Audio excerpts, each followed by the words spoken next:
যাদের কাছে মানবতার বিবেককে যাদের জাগ্রত করে না, বিবেককে নাড়া দেয় না, তাদের কাছে আমরা মানবতার বয়ান শিখতে চাই না। ভারতের কাশ্মীরের দিকে তাকাই, সব জায়গায় আমরা দেখতে পাই যে আমাদের মানবতা ভুলণ্ঠিত হচ্ছে।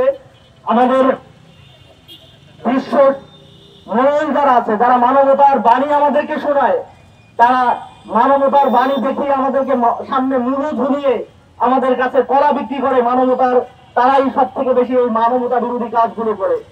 যখন ফিলিস্তিনের 54,000 নারী এবং শিশু মৃত্যুর কারণ হয় তারা, সেটা তাদের কাছে হয় আত্মরক্ষা। আর আমার মুসলমান ভাইরা যদি নিজেদের আত্মরক্ষার জন্য ইট পাটকেল মারে, সেটা হয় তাদের কাছে জঙ্গিবাদী। এখন 54,000 মানুষের মৃত্যু তাদের কাছে মানবতা হয় না। যাদের কাছে মানবতার বিবেককে যাদের জাগ্রত করে না, বিবেককে নাড়া দেয় না, তাদের কাছে আমরা মানবতার বয়ান শিখতে চাই না। আমরা তাদের কাছ থেকে মানবতার কোনো মুনাফ দেখতে চাই না, তাদের কাছ থেকে আমরা কোনো মানবতার কলার বাণী শুনতে চাই না। আমরা চাই বিশ্ব শান্তি।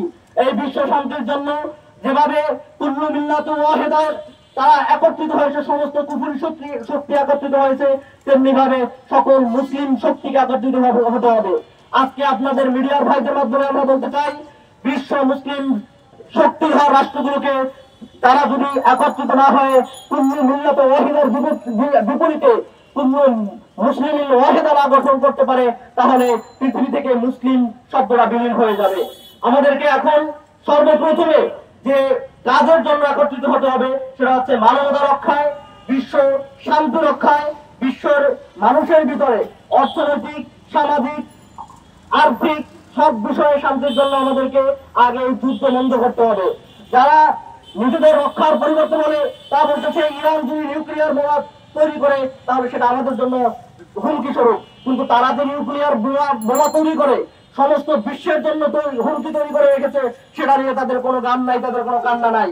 আমরা বলতে চাই, আমাদেরকে ভয় দেখিয়ে লাভ নাই, আমাদের ইতিহাস জানুন। আমাদেরকে ভয় দেখিয়ে লাভ নাই, আপনারা কারবালার ইতিহাস জানুন। আমরা যুদ্ধ নয়, আমরা প্রতিরোধী আমাদের সর্বশক্তি। আমাদের পরাজয় হওয়ার ভয় নাই, আমাদের প্রতিরোধ হওয়ারই সর্বশক্তি। সবচেয়ে বলবো, আমাদের যত মুসলিম রাষ্ট্র আছে, আমরা বাংলাদেশি মুসলিম রাষ্ট্র হিসেবে আমরা বলবো ইরানের পাশে আছি আমরা, এবং সমস্ত মুসলিম রাষ্ট্রের পাশে আছি, এবং দিন শেষে আমরা ইনসাফের পক্ষে আছি। ইরান যদি কোনো একটা অমুসলিম কান্ট্রি হতো এবং তার উপরে যদি ইসরায়েল হামলা চালাইতো, তার বিরুদ্ধে আমরা অবস্থান নিতাম, এবং ভবিষ্যতে যদি চালায় তার বিরুদ্ধে আমরা অবস্থান নেব।